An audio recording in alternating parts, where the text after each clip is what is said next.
Hello and welcome to the Big Kickoff, brought to you by Racing Post Sport. It's time to talk about the Premier League, the big one. I'm Luke Moore, this is Mickey Gray, joined by Alan Kirbishley, the Racing Post's very own Mark Langdon and Bruce Millington. Chaps, actually I'll come to you first, Mickey. Premier League winner. Now Man City and to an extent Liverpool dominated the league last season. Do you expect the same to happen this time around? I do. I think it's a two-horse race. I think throughout the whole of the Premier League season, I think you're probably looking at the two best sides with the pace and the power and the firepower that they've got. I know Man City have obviously won back-to-back Premier Leagues now, and you can never write them off from winning the Premier League because of the football that they play. One big factor for me, and I don't know how many people have spoke about this, but the importance of Vincent Kompany. And he's not there this season. We obviously know he's left to go into management. But not just on the field, because he didn't play too many games, it's off the field. What he's achieved at that club, how much of a leader he is. I don't think there's anybody in that squad of players that they've got who can replace it. I mean, Alan, you've been a manager before. I mean, you know what a big character's like in a dressing room. I mean, if that gets taken away from that, it's not just on the field, it's off the field and the camaraderie. It looks as if Vincent Kompany was Guardiola's man in the dressing room, even though when he wasn't playing, get the message across, especially after a bad result, etc. Well, it may have been a discipline situation off the pitch that he wanted dealt with, and perhaps Vincent Kompany went in and dealt with that as opposed to the manager. Yeah, it's a big loss to him, but I think everything that Guardiola does is planned. Yeah. So I'm sure that he feels that they can cope without him, and perhaps someone else will step into Kompany's shoes. Mark, the Man City presumably dominating the market. It's very hard to make an argument against them, isn't it? I think it is, yeah. I mean, around about the 8 to 13, 4 to 7 mark, if you're looking for your sort of long-term accumulators, I think that City are absolute sort of rock solid sort of bankers for that. Can you make an argument against them?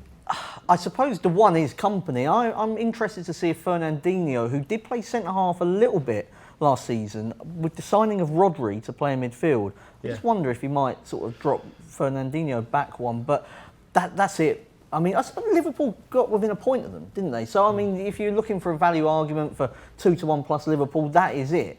My theory is, though, on this, is that Mane and Salah played virtually every game.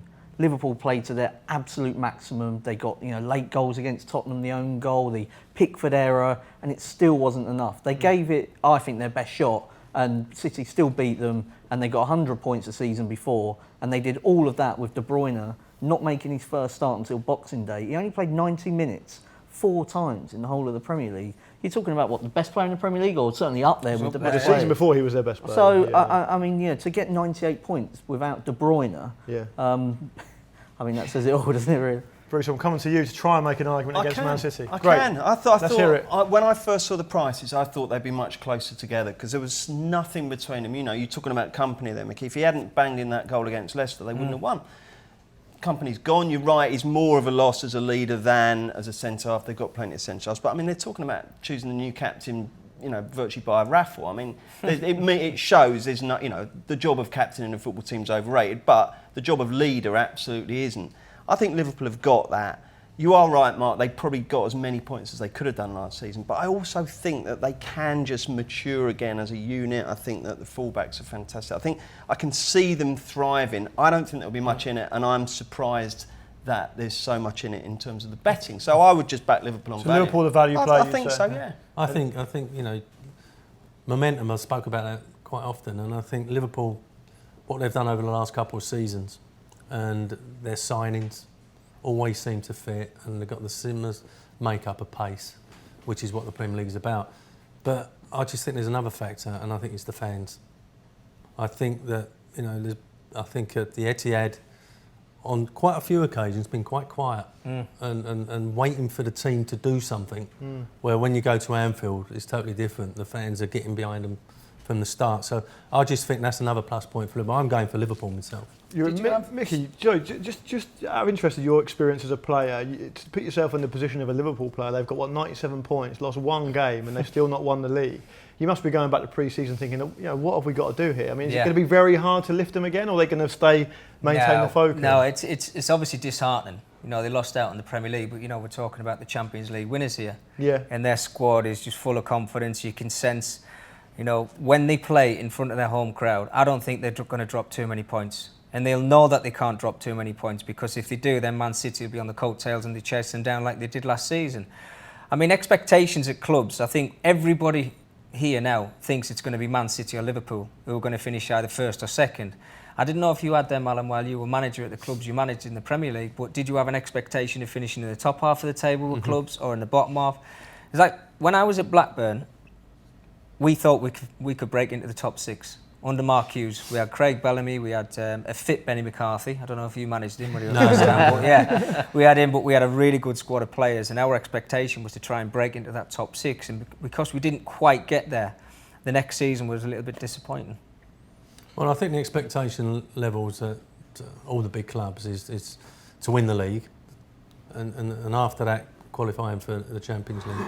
But I look at Liverpool, because of what they did last year in terms of the European Cup.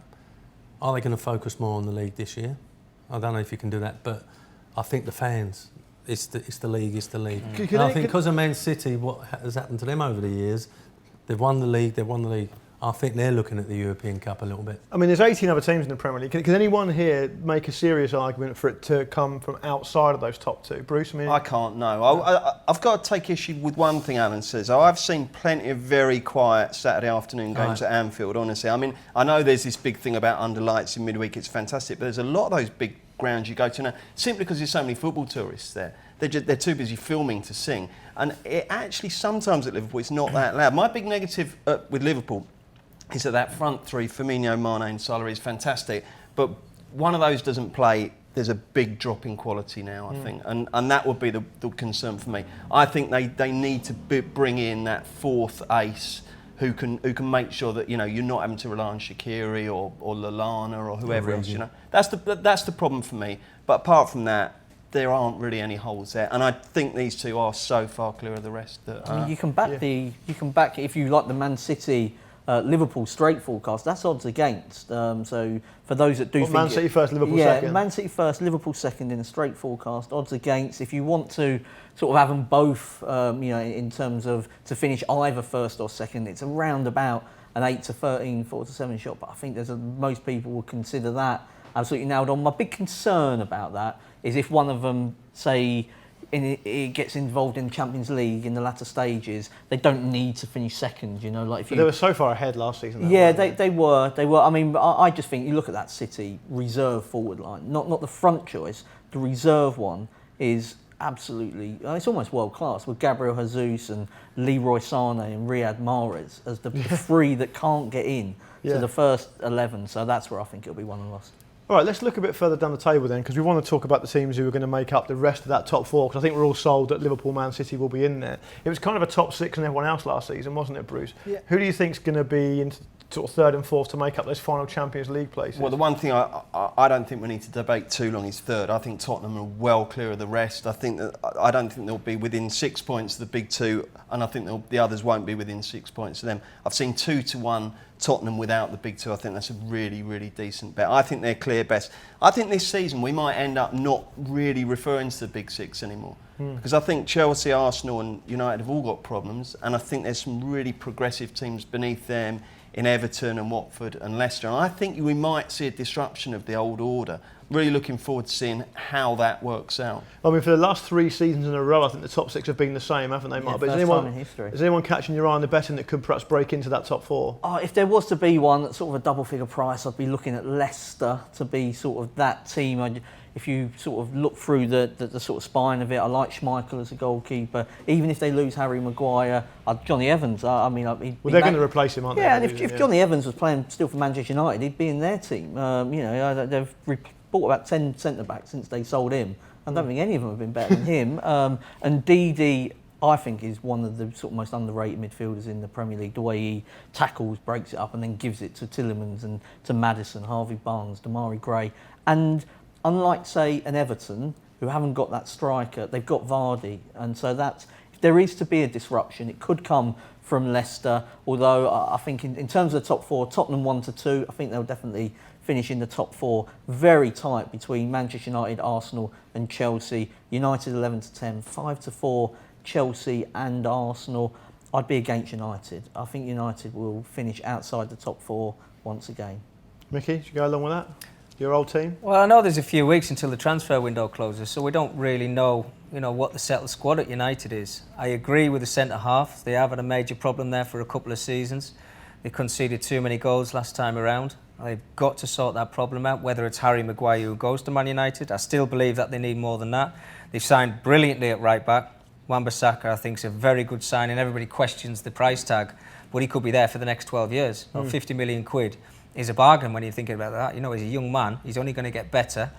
What's going to happen in the forward line? Is Lukaku going to be at the club, or are they going to get the money from Inter Milan to go out and bring somebody else in who's going to get those 20, 25 goals that they need? Are you going to get better from Sanchez? Are you going to get better from Martial? What do you think about the management as well? The manager there, I mean, people are speculating about his future already. That's not going to be great going into the season, is it? No, I suppose not. But, he got the job, Ole Gunnar Solskjaer, off the back of, an incredible run when he first took over at the club. And he hadn't went through a bad period, so nobody could maybe point the finger of what he did right or what he did wrong. And then they give him the job, and I think that was the opportunity for players, and I hate really to say this, but to down tool. Because that's the way it looked to me at the end of the season, as if, okay, the manager, we know he's going to be there the next season, so we can do what we want. We know we're hardly going to finish in the top 4 because our form just isn't good enough. So I think watch this space with Man United. I know Chelsea can't really do anything in the transfer window. Arsenal, I don't know what funds they've got available and who they're available, who they can actually bring into the club. They've talked about Zaha. I think they personally need to bring in centre-halves and defenders, because they conceded too many goals. I think their forward line's strong enough. I mean, you look at AUBAMEYANG, his goals he got last season in his first Premier League season was absolutely fantastic. They've got a good link-up front with Lacazette. So if they can keep that going, then you just never know. But I think if I had to pick a 4th position, because we have said Tottenham were going to finish 3rd, I'd probably at this moment in time just about say Manchester United. Would you? You wouldn't say Chelsea? Alan, do you think Chelsea have got a chance? No, I think that young Frank's got a big job on his hands. I think that firstly with a transfer embargo, that's one thing. Secondly, he's talking about blooding some of the youngsters, which is about time. I think I can't remember the last young player to come through at Chelsea and establish himself, probably John Terry, through the academy. So it's been a very long time. So I think that that's a tough job for Frank. I'm with most people. I'm waiting to see what happens at Man U. I'm not convinced about the squad. What would you do with Pogba, Alan, if you were managing him? Well, it's the makeup of the squad. I think he's got to go. I think he's got to go, and I think, not knowing too much about it, but it seems as if he's angling for that and desperate for that. It seems as if Lukaku is. So I think that perhaps what Man United would probably be trying to do is get players in first and sell from strength, as opposed to sell now and then try and buy players. So it's going to be a really busy couple of weeks for the top sides. But you know what? I was really impressed with Emery. I think that for his first season in the Premier League at Arsenal, considering the restraints he's got, and with the lack of funds and etc., I thought we'd done exceptionally well, and I think he would have learnt a lot in the Premier League, especially about their away form. So if we're saying the top 3, me personally, Liverpool, Man City and Tottenham, I'll go with Emery, and Arsenal as 4th. Really? Yeah.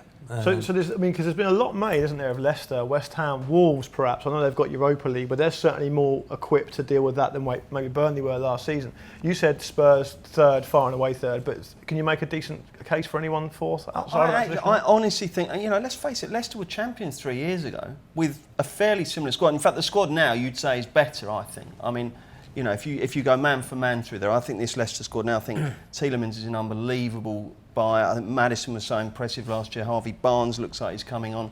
The holding midfield is strong. I just think they're strong absolutely all over the pitch. And I honestly think it's not that big a leap of faith. I certainly will be backing them to finish in the top 6, and I will also back them to finish in the top 4.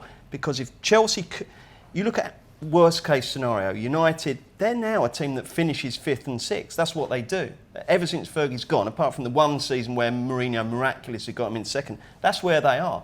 That's where Arsenal are now. And Chelsea, I mean, you've raised 2 of the big negs there, Alan, with the transfer embargo and the blood in youngsters. They've lost. There's only one team, Crystal Palace with Zaha, who's so reliant on one player as Chelsea were with Hazard, and they've lost him. So I think Chelsea got major problems as well. It really wouldn't surprise me if Leicester finished 4th. Okay, well, if you've got an idea of who you think is going to finish in the top 4 next season, don't forget to put it in the comments below. Chaps, let's move on to the top scorer. Mickey, you mentioned Aubameyang last year, did really well. Top scorer market is pretty interesting because we had a three-way tie last season, didn't we? I think 3 players got 22 goals. Harry Kane's top of the betting this time around. Not a huge surprise for you, that, Mark, but I suppose it's whether he can stay fit all season or not. A 4-1 shot. He takes penalties. He's the undisputed number one, and he's won it a couple of times. He's won the World Cup Golden Boot. You know, if we're expecting Tottenham to finish third, he's going to get a fair percentage. Well, he's going to have to. Yeah, he will do. I'm at sort of 4-1 though. It's not a price for me. His ankles, it's gone twice now. So what's to stop it going again? So in my opinion, sticking in North London, double the price at 8-1. Pierre-Emerick Aubameyang, who was joint top scorer last season, 22 goals. That was his first full season in the Premier League. He's on penalties. Arsenal create a lot of chances. I think Lacazette, sort of where he plays up front with Aubameyang, takes up a lot of the attention of defenders. Aubameyang has scored an awful lot of goals in the Bundesliga for Borussia Dortmund. He misses a lot of chances as well, to be fair to him, but he keeps on getting in those positions. And I think at sort of double the price of Harry Kane, I'll be sticking in North London, but not with Harry. One thing that's really interesting about this market is you never ever see midfielders do it. When you're looking at narrowing the market down, you have to go for strikers, you have to go for forwards. I think in terms of winning it, yeah. I mean, you can get somebody sneaking a place at a big old price, but I think in terms of winning... Frank Lampard and Yaya Toure maybe would have paid out on each way at one point. The only thing is, though, Luke, is this season there are going to be an extraordinary amount of penalties. Do not underestimate that. That's a good point. With VAR and the new offside handball interpretation, there are going to be so many penalties. I think it's going to be carnage first. That's a good angle. So maybe, and in actual fact, Lukamir Livojevic got 14 goals last year. He was only 3 off getting the place. He's 250-1 in the place there. If you're getting 4 or 5 places, it's interesting about the penalties because they're talking about actually players that are in the attacking third in the penalty box actually flicking the ball up. It's going to happen. It's going to be ridiculous. Well, the Premier League did come out and say that they're going to be a little bit softer on it than perhaps we've seen this summer. But I mean, who knows? I think whoever you back has to take penalties. How would you have defended it, Mickey, as a fullback now? Would you sort of hands... Don't talk to Mickey about penalties. No, yeah, exactly. It's really difficult. I think I'd probably just, as you grow up, it's a natural movement with your arms, is to make yourself as big as you possibly can. So this is something that the players have got to think about. Certainly next season, we've seen it across Europe, haven't we, where the players are putting their arms behind their back. And that's not natural to me. You have this conversation with whoever you want to. The first thing to do is put your arms behind your back. It just doesn't seem like a natural movement for me. You wouldn't do that if Zaha's running at you, would you? Because you'd absolutely get twisted all over the place. Well, exactly. And I mean, if I can just twist it and go back to the scorers, you look at people like Jamie Vardy, with the pace that he's got. And that team is built around him. When Brendan came into that club, I think he scored 8 or 9 goals towards the end of the season. So when you're talking about top scorers, I'd certainly look at him. Jimenez at Wolves, absolutely goal machine. And he will get provided with lots of service. But they'll be looking, these strikers and these midfield players that run into the 18-yard box will be looking for the slightest little knock, as we've seen before, handballs, etc. They'll be looking for penalties. And it might win them a game. So we will see it so much this season. A player that took my eye at the price was Raheem Sterling, actually. I thought 12-1 looked very generous. I mean, I just feel with Sterling, he's not on the pens. So particularly after that one. Well, yeah, exactly. Yeah, that's true. That wasn't the best. And I know he's played a lot, but we've mentioned earlier on about the depth of squad that they've got, and I just wonder if Pep Guardiola will have more of an eye on Champions League because he didn't rotate as much as he could. Aguero just played and played and played. I think and for him, Aguero's in there at about 5-1. I think Gabriel Jesus may get more minutes than we saw from him last season. He had a very good Copa America. They'll probably end up splitting the goals between 3-4 so they might share him out a bit more. Yeah, and so that's why I think you want a Kane or a Aubameyang at Arsenal, something like that. Bruce, one interesting way of getting involved in all this when you think a team might perhaps perform better than expectations is the handicaps market. Is there anything taking your eye particularly in that? On the lists I've seen, I'm afraid it's going to be a recurring theme here. Leicester, they're getting somewhere between 30 and 35 points. I think that they'll be bang up there in the handicap. The other team I like, one of Alan's former clubs, West Ham. I think that Haller's an interesting signing. I like Rice. I think he's going to become a developing influence for them. And they just seemed like a team that were going the right way towards the end of last season. Arnautovic, I think that, he good riddance. Obviously a great player on his day, but if he didn't have a new contract coming up or a transfer window coming up, it wasn't his day. Yeah. So I've got a feeling West Ham, I want to find a way of getting with them. I want to back them to be in the top 10, but I think West Ham and Leicester would be my 2 handicap. Anything to add to that, Mark? Man City, I mean, they got 98 points and 100 points in the last 2 years. I mean, if they get, I think they can get that again. And if you're going to back them at 4-7 to win the league, you may as well back them 14-1 on the handicap and hope they give everybody a right old thrashing. The other one would be Southampton, who, if you average the points out from Hasenhüttl from when he went in, from points per game, that would have averaged out for a season at 50 points.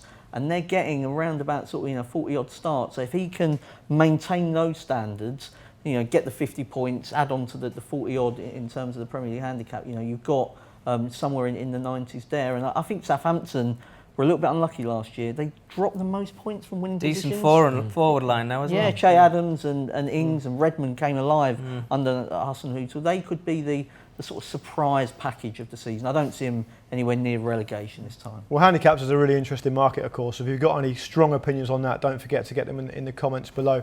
Another final market I want to focus on before we go to our super exciting poll is the top at Christmas market. A team who perhaps is going to start very well. I know you're going to come back to me to Man City and Liverpool, but if we can think a bit more creatively about a team who might be there top at Christmas, anyone take your eye?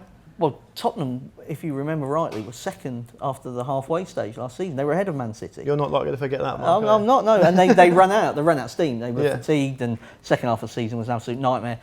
The key thing for me in this market, Liverpool have got to go and play the World Club Cup in sort of December. So they're probably, it's not been decided yet. They're probably going to have fewer games to play than Manchester City. So more points available for Man City. So I think it's going to be very difficult to see past them. Alan, can you make a case for anyone outside that traditional top 2 to be top at Christmas, a team that will start pretty fast?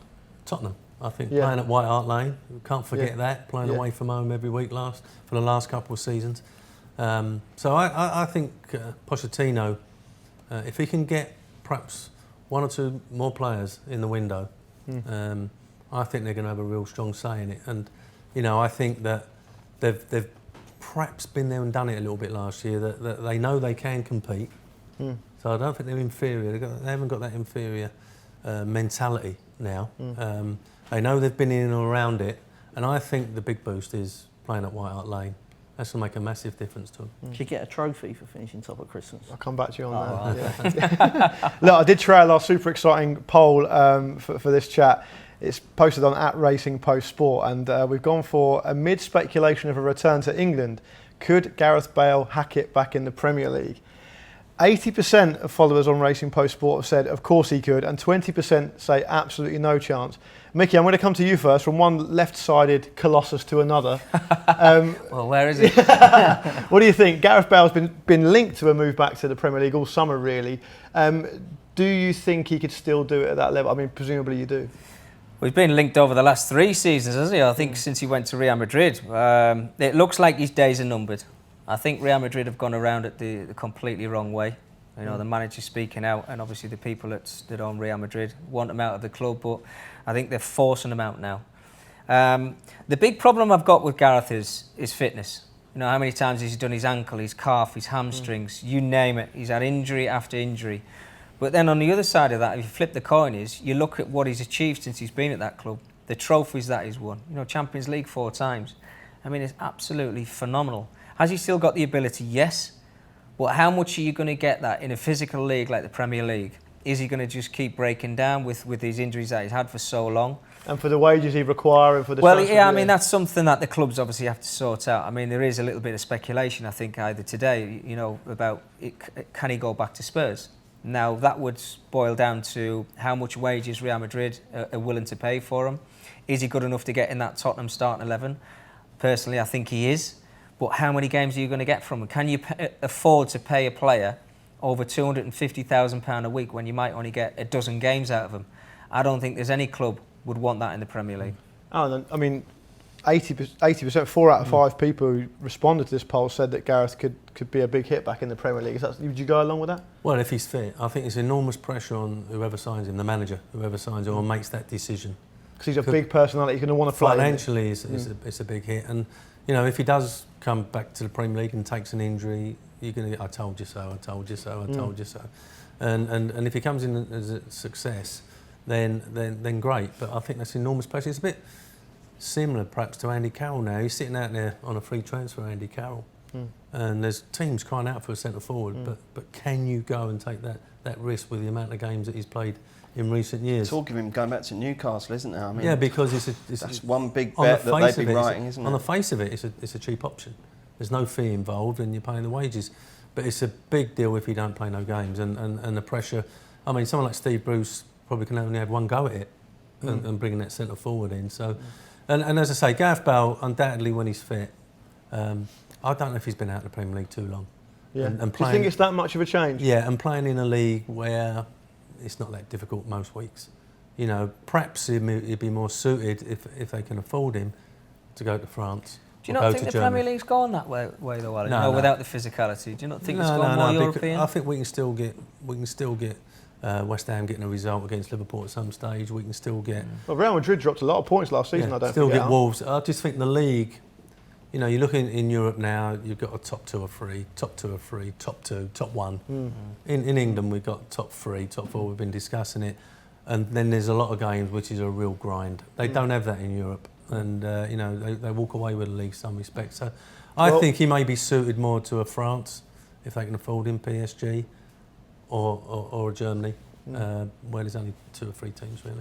I'd love to see him come back. I have to put my cards on the table. I think it'd be great. Thanks for that, guys. Great insight. That's our Premier League look as part of our big kick-off here at Racing Post Sport. If you've got anything to say about any of that, don't forget to stick it in the comments below.